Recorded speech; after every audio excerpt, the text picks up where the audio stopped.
Never thirsty.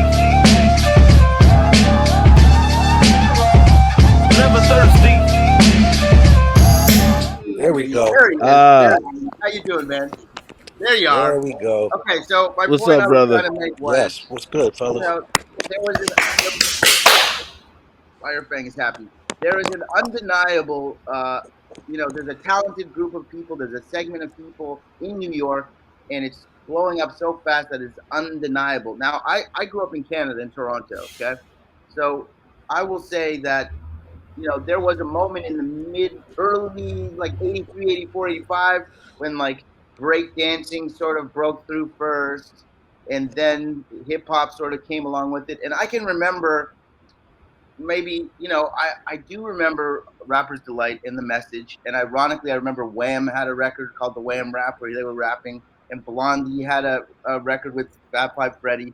But the song that really made me know that like hip hop had arrived was Shaka Khan, I Feel For You, because I remember there was a guy rapping at the top of that song, and there was people breakdancing in the video and a DJ, and it was like, that was like, I think that video really made me look at like, whoa, because like, Fab Five Freddy, he looked kind of scary. And the message was, kids can't really watch that video and be like, oh, I want to go walk on the street with him, but that Shaka Khan video, that looked like fun. So do you remember what I'm talking about? Yeah, I mean that was later though. As far for me, I'm a little bit younger. For me, like I'm there was like the two records. Definitely it was like The Message, and then when Planet Rock came out, like that was crazy. Yeah, but both of those guys, those groups rather, like they were a little out there with the dress code. I was like, what the are they wearing? Like, like that wasn't what I saw in my neighborhood. I grew up on the Upper West Side of Manhattan, in the basically 70s into the 80s, and while it's it's a very nice place to live now, a very desirable location, at that time it was way different. Just everything was different. It was reckless, it was wild, it was dangerous, but there was like a sort of like this like fun sort of renegade aspect to it also, Yeah, for sure. And just things were just happening in front of you that you wanted to be a part of, whether it was writing graffiti, whether it was definitely like breaking and electric boogie and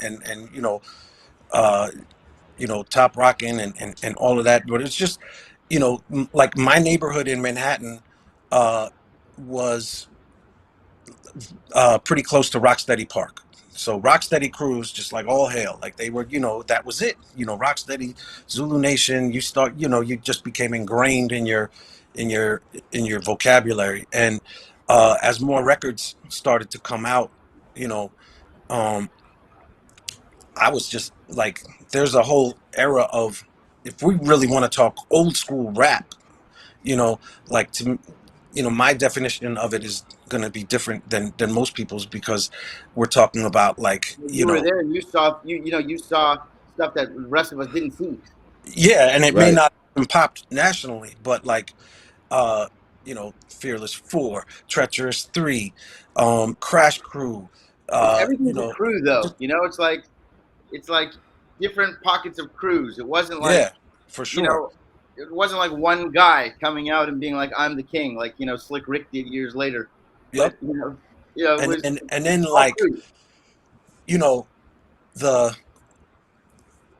tape culture had its primitive origins. Like people were getting these tapes, however crappy that they may have sounded, from parties of crews rocking battles and everything, and those started to like sort of circulate, you know what I mean, like and so it was a big deal to be able to say, yo, I got this, like these legendary battles, Cold Crush versus like Grandmaster Caz versus Kumo D, like at the Fever or whatever. That was the that was the internet. Yeah, and I think like that's that how file sharing, but in its most primitive sort of hand to hand sort of way. Like it was like, if you were able to get a dub of it from somebody, Yeah, it was you know, huge yeah, and you were like, you were big time, maybe amongst your little team for sure. of heads that you hung out And with, it's like, oh, yo, interesting where did because he get hip that? hop. Like, It's interesting because hip hop, before it had songs on pop radio, was a battle kind of thing. Like you're saying, there was a few songs that cracked through, few songs. But generally speaking, it's tapes like you're talking about. Who's the best battler? Freestyle battles, crew battles. That's no, sort of what. it was all about it was blood sport from the beginning. Yeah, You know, it was sound clash. You know, it was initially the DJs battling, and Mm-hmm. then they had guys that were, basically talking, which evolved into rapping, and to the point where now they're not there to just be the DJ's hype man, but they evolved into their own entity, and then it just became the DJ was part of the group, and it was, and that's how it, the word of mouth would spread, and that was it. Never thirsty.